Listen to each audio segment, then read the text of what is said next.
A warning today from Israel's armed forces chief that a new round of violence could explode if new peace talks fall apart. I spoke today with a veteran of Middle East diplomacy, the former president of the United States, Bill Clinton, now holding his Clinton Global Initiative conference here in New York City.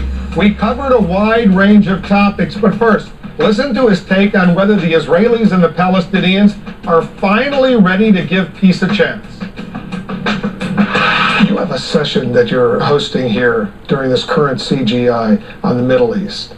I know you worked really hard, and we discussed this in Cape Town, South Africa, recently, if there's any hope for an Israeli-Palestinian deal. But you're going to be meeting with the Israeli president and the Palestinian prime minister. Is this doable, you think, in the next year, realistically, or is this just, false, a false hope? No, I think it's eminently doable. I have always expected that in this period, the Israelis and the Palestinians would make an agreement. Number one, because everybody knows it was a really bad move not to do it 10 years ago. You had that moment. Yeah, and Arafat just flaked out. He didn't do it. But they know they made a mistake, I think. They might not ever admit it. They know it. And secondly, both sides are genuinely worried about what's going to happen if they pass up another opportunity. And thirdly, for the first time, we got real support among the Arab states who are trying to modernize themselves and want an economic, political, and security partnership with Israel. For the first time, really want it. But they're not showing it publicly. No, but they want it. They've offered this peace plan and a partnership, and they're pushing for it, but they can't give it unless there's a peace with the Palestinians and a Palestinian state. I think Syria and Lebanon both, for different reasons, want to be totally reconciled with Israel.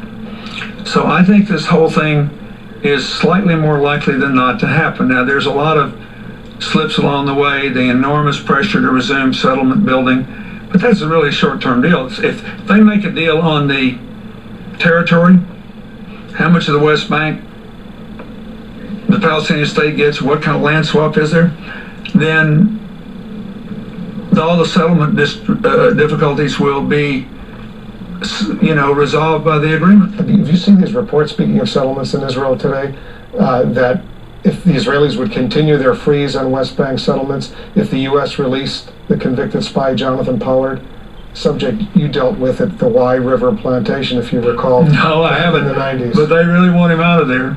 And the CIA really doesn't want him to get out of there because the CIA believes that he never expressed any remorse for what he did. And they believe that we shouldn't establish a principle of differential treatment based on who you spied for. So there's a big dispute. I'm not going to get into that. Whatever the president and those people decide, the people charged with advising him decide, I'll support him on it.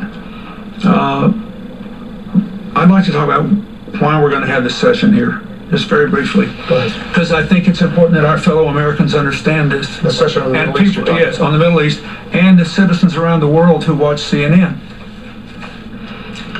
Let's assume, and this is what we're going to do for this service, we make an agreement. Who makes an agreement? The U.S. brokers a deal. The U.S. brokers an agreement made in good faith by the Israelis and the Palestinians, and they're determined to keep it. And let's assume the Israelis, have to move somewhere between 55 and 80,000 settlers out of the West Bank, depending on what the territorial line looks like. And they go about doing it. We know there will be enemies to peace. We know there will be people who will try to undermine the new Palestinian state. In fact, the Palestinians may be subject to more physical attacks than the Israelis are as a result of this agreement. So the question, we're dealing with a narrow question here. None of us, including me, wish to be on record inadvertently saying anything that makes the job of the Palestinians, the Israelis, the Secretary of State harder. We don't want to do that.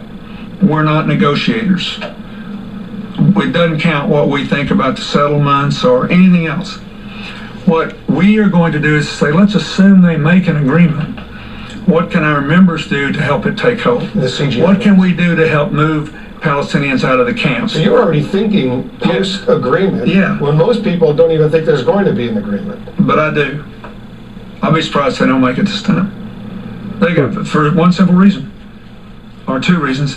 One, I think Abbas, and with the support of Prime Minister Fayyad, are more decisive and more clear-headed than Yasser Arafat was at that point in his life. I mean, he basically told me umpty-dump times he was going to take a deal. You have confidence Netanyahu can deliver? Oh, I know Netanyahu can deliver. It may cost him this coalition. Lieberman and his crowd will have a decision to make, but 60% of the Israelis trust him on security. They'll stick with him, and I think the Kadima party under Tzipi Livni will vote with him in the Knesset to ratify an agreement. That's why I think we can get one. But be that as it may, if they get it, we got to make it work. How do we make it work for ordinary people? Is there something? We clearly have to help the Palestinians grow more and more broadly. We have to help the Palestinians who might pour out of the camps and come into the new state of Palestine to make a living. We have to deal with, will there be any adverse economic consequences to displaced Israelis? I mean, we need to just talk about it. So what we're going to do is assume they make a deal and then ask what we can do to help it hold.